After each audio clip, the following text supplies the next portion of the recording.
আওয়ামী দুঃশাসনের পর দেশের মানুষকে স্বস্তি দিতে দলীয় নেতাকর্মীদের প্রতি গঠনমূলক রাজনীতির আহ্বান জানিয়েছেন বিএনপির ভারপ্রাপ্ত চেয়ারম্যান তারেক রহমান। এক ভার্চুয়াল বক্তব্যে তিনি এই আহ্বান জানান। রাষ্ট্র সংস্কারের পথ ধরে অন্তর্বর্তীকালীন সরকার যথাসময়ে জাতীয় নির্বাচনের তারিখ ঘোষণা করবে। সেই নির্বাচনে জনগণের রায় পেতে জনগণের মন জয় করুন। জনগণের বিশ্বাস, আস্থা এবং ভালোবাসা অর্জন করুন।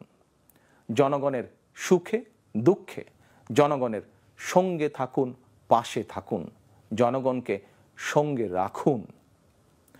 ধর্ম, বর্ণ পরিচয়ের কারণে কেউ যাতে অনিরাপদ বোধ না করেন, দায়িত্বশীল এবং জনপ্রিয় দল বিএনপির একজন নেতা কর্মী সমর্থক হিসাবে সেটি আপনাদেরকে নিশ্চিত করতে হবে। সেটিকে নিশ্চিত করুন আপনারা।